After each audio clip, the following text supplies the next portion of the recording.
नमस्कार। आज के व्याख्यान में हम एमए उत्तरार्ध के चतुर्थ प्रश्न पत्र विशिष्ट साहित्यकार में प्रेमचंद जी के कहानी संग्रह मानसरोवर भाग 1 से प्रमुख कहानी बड़े भाई साहब पर बातचीत करेंगे। प्रेमचंद जी ने अपनी कहानियों और उपन्यासों में अनेक पात्रों का इस कौशल के साथ चित्रण किया है कि वे पाठकों को भुलाए नहीं भूलते। गोदान का होरी जिस प्रकार सबकी जिह्वा पर है, उसी प्रकार बड़े भाई साहब कहानी के बड़े भाई साहब का चरित्र भी पाठकों को सदा याद रहता है। होरी का चरित्र मार्मिक है और बड़े भाई साहब का अपेक्षाकृत रोचक है। कहानी में उनके चरित्र की कई विशेषताएं व्यक्त हुई हैं और कहानी चरित्र प्रधान बन गई है। प्रेमचंद जी जिस प्रकार संवेदना जगाने में, समस्याओं की ओर ध्यान आकृष्ट करने में कुशल हैं, उसी प्रकार पात्रों का चरित्र चित्रण करने में भी निपुण रहे हैं। प्रेमचंद जी ने बड़े भाई साहब पात्र के माध्यम से पर उपदेश कुशल बहुतेरे की कहावत लागू कर दिखाई है और यह भी मनोवैज्ञानिक तथ्य स्पष्ट किया है कि जो उम्र में बड़ा होता है वह अपने छोटे भाई को छोटा मानता है, उसे निर्देश देने का अपना अधिकार समझता है, भले ही छोटा भाई उससे कहीं अधिक समझदार क्यों न हो। विशेषता यह है कि ये बातें कहानीकार ने बहुत ही रोचक ढंग से प्रस्तुत की हैं। बड़े भाई साहब अपने छोटे भाई से 5 वर्ष बड़े थे और 3 कक्षाएं आगे थे। वे तालीम के मामले में जल्दी करने में विश्वास न करते थे। उनका जैसे यह मानना था कि भवन की बुनियाद खूब मजबूत होनी चाहिए और इसके लिए वे अधिक समय देना जैसे ज़रूरी समझते थे। इसी कारण वे एक कक्षा में एक के साथ कई वर्ष लगा लेते थे।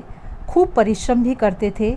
बात यह अलग थी कि वे परिश्रम किस तरह से करते थे।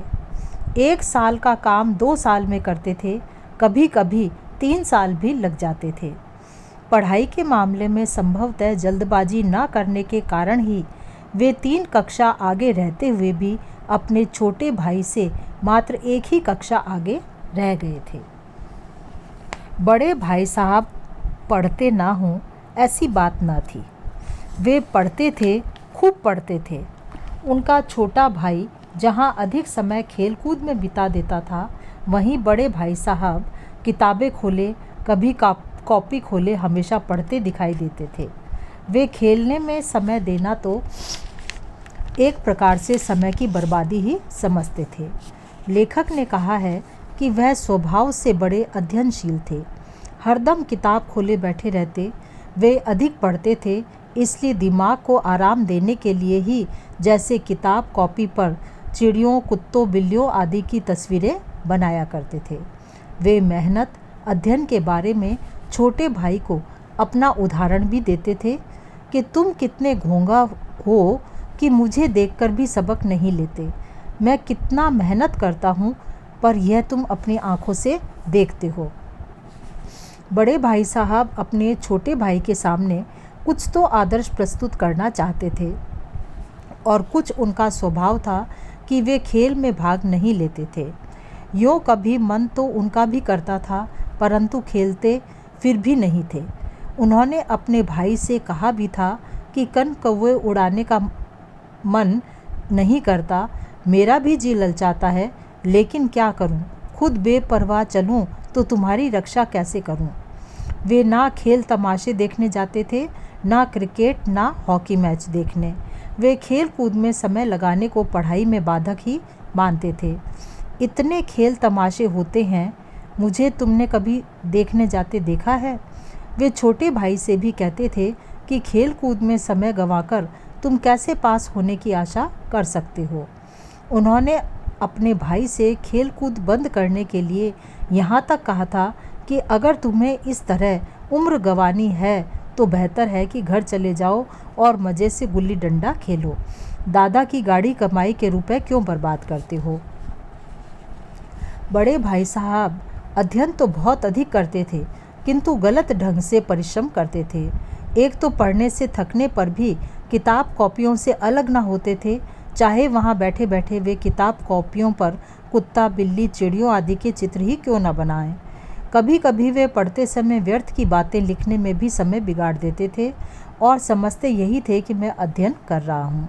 जैसे उनकी कॉपी पर लिखा देखा जा सकता था कि स्पेशल अमीना, भाइयों बहनों, भाई भाई, राधे श्याम, श्रीयुत राधे श्याम। कहीं आदमी का चेहरा बना रहता। अध्ययन के लिए खेल भी आवश्यक है, किंतु भाई साहब मन मारे बैठे रहते और कोई खेल भी ना खेलते थे। वे खेल तमाशे भी देखने नहीं जाते थे, जिनसे मनोरंजन हो जाता है और अध्ययन भी फिर अच्छे ढंग से हो सकता है।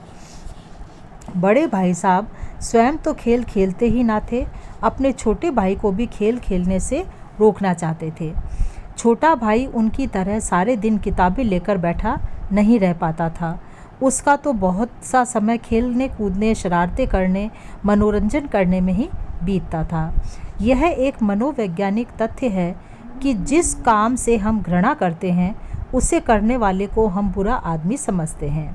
यही हाल खेल के मामले में बड़े भाई साहब का था। वे अपने छोटे भाई को अधिकतर इसलिए डांटते फटकारते थे कि वह खेलों में रुचि रखता था। जब थोड़ी देर से वह कहीं भी लौटता तो उन्हें यही शक होता कि अवश्य ही ये खेल खेल कर आया है। इसलिए उसका पहला सवाल उनका यही होता था कि कहाँ थे। वे उसे अपना उदाहरण देते और चाहते कि वह भी खेल ना खेला करे। वे कहते, कैसे आशा करते हो कि तुम यूँ खेल कूद में वक्त गंवाकर पास हो जाओगे। वैसे पास छोटा भाई ही होता था, भले ही वे खेल खेलता और बड़े भाई साहब ना खेलकर भी फेल होते रहते थे, फिर भी छोटे भाई को खेलने से रोकने का हमेशा ही प्रयास वे करते थे। बड़े भाई साहब अपने भाई से उम्र में 5 वर्ष बड़े थे। स्वाभाविक रूप से उन्हें अपने छोटे भाई के आगे अपनी पोजीशन का ध्यान रहता था, किंतु वे अपने छोटे भाई को भी नसीहत देते थे कि तुम अपनी पोजीशन का, अपनी इज्जत का तो ध्यान रखा करो। वे कहते कि इन बाजारी लौंडों के साथ धेले के कनकौए के लिए दौड़ते हुए तुम्हें शर्म नहीं आती। आखिर आदमी को कुछ तो अपनी पोजीशन का ख्याल करना चाहिए। वे दादा का उदाहरण देकर भी यही बात समझाने का प्रयास करते थे। दादा ने अपनी उम्र का बड़ा भाग इज्जत और नेक नामी के साथ ही गुजारा था। अपनी पोजीशन बनाए रखने के उद्देश्य से वे खुद बेपरवाह नहीं चलना चाहते थे। खुद बेपरवाह चलूं तो तुम्हारी रक्षा कैसे करूं। भाई साहब चाहे अपने छोटे भाई की तरह पढ़ने में तेज ना रहे हों, किंतु उन्हें इस बात का गर्व था कि मैं अपने भाई से उम्र में बड़ा हूँ और वे इस अंतर को बराबर ध्यान दिलाया करते थे। लेकिन मुझ में और तुम में जो 5 साल का अंतर है उसे तुम क्या खुदा भी नहीं मिटा सकता। मैं तुमसे 5 साल बड़ा हूँ और हमेशा रहूँगा। मुझे दुनिया का और ज़िंदगी का जो तजुर्बा है तुम उसकी बराबरी नहीं कर सकते, चाहे तुम MA, MPhil, DLit आदि क्यों ना हो जाओ। यह बात छोटे भाई को अच्छी तरह से समझ ले कि इसके लिए फिर वे अम्मा और दादा का उदाहरण पेश कर देते थे कि अम्मा ने कोई दर्जा नहीं पास किया, दादा भी शायद 5वीं जमात से आगे नहीं गए, लेकिन उन्हें हमें समझाने का अधिकार हमेशा रहेगा। उन्हें हमसे ज़्यादा तजुर्बा है। इसी अपनी विशेष योग्यता के बल पर वे अपने छोटे भाई को डांटते थे और कहते थे कि मैं थप्पड़ का भी उपयोग कर सकता हूँ। वे उसे इसी बड़प्पन के कारण सचेत कर देते थे कि भाईजान यह गरूर दिल से निकाल डालो कि तुम मेरे समीप आ गए हो और अब स्वतंत्र हो। मेरे देखते तुम बेपरवाह ना चलने पाओगे। बड़े भाई साहब अपने छोटे भाई से 5 वर्ष बड़े थे, फिर भी उन्हें उससे कुछ अनुभव भी अधिक था। इस कारण वे अपने भाई को उपदेश देने का अपना अधिकार समझते थे। वे पढ़ने में तेज भले ना हो, पर उपदेश देने में अवश्य ही कुशल थे। वे उपदेश के दौरान अनेक दृष्टांत उदाहरण भी देते थे और प्रयत्न यही करते थे कि वह जो कुछ भी कर रहे हैं उससे उनका भाई भी गांठ बांध ले। उपदेश देने से उनके अहम को संतोष मिलता था। उपदेश तो वह अपनी तरह से पढ़ाई करने का, खेल ना खेलने का भी देते थे, जबकि उनका पढ़ने का ढंग दोषपूर्ण था और खेल खेलना अच्छी तरह पढ़ाई करने के लिए ज़रूरी है।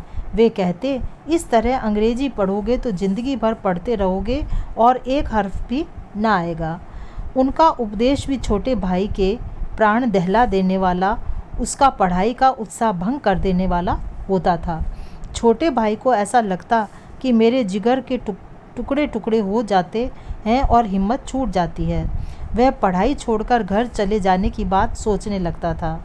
एक तरह से उनके व्यवहार से छोटे भाई के अध्ययन में बाधा पड़ रही थी, क्योंकि उसके सर पर उनके डांट फूट और ऊब पैदा करने वाले उपदेशों के कारण यही अनुभव होता रहता था कि सिर पर हमेशा एक नंगी तलवार लटक रही है।